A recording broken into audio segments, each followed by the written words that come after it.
Yeah. I think next Saturday will be fine. Yeah, I'm like 6'5", pretty broad shoulders, rugged, chiseled looks, brown hair, so chestnutty, auburny. Yeah. And you? hmm hmm hmm Oh, look, I've got to go. I'll call you back. Okay, bye. Hi. Well, welcome to the fourth installment in the wine web guy videos. This week, it's social media and wine, and the how these two actually do have a lot in common.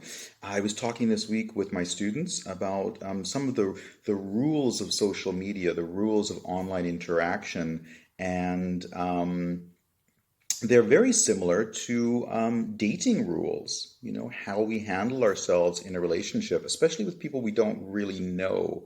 And on social media, there can be that tenuous connection. Um, and yes, they're very similar, these basic rules, to how we enjoy wine, how we buy wine, how we enjoy wine, our relationship, if you will, with wine. So, the first thing I think with both social media and wine is that we should use our eyes. We look at the wine, its color, its body. We look at the bottle. Don't buy a bottle by its label. Don't judge a person by how they look. Don't judge a book by its cover. It's difficult, and when we're online in social media, it's difficult to judge people because of what they're posting. Maybe we're not getting the right context. We jump too fast to conclusions, and that can be a little difficult. So I think that's probably one thing that social media and wine has in common is open your eyes and don't jump to conclusions. The next thing that I think social media and wine have in common is that, with wine, you should swirl it, give it air, let it breathe, smell it, listen to the wine. And for any successful relationship, it's really important to listen. Step back, let others talk, be authentic. The more that you talk, the less that you will have a chance to get to know other people. So I think that's probably a second thing that wine and social media have in common. The third thing, which I guess is very much wine centric, is use your nose. Smell it. This is nice grassy, fruity smell. In social media, well, that can also have parallels. I mean, does a post pass the smell test? Is it fake news? Don't know. Avoid politics and religion. I think this is a good advice for any relationship, and certainly that online.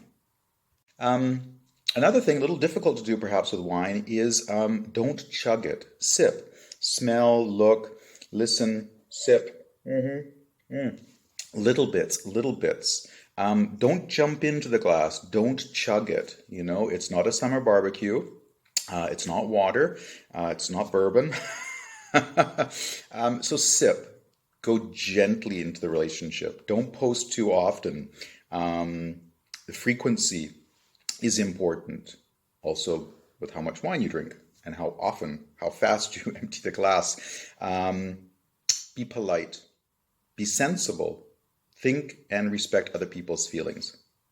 And then the last point of my 5 point wine and social media comparison is to savor it. Enjoy the wine, enjoy the relationship and the conversations that you have online.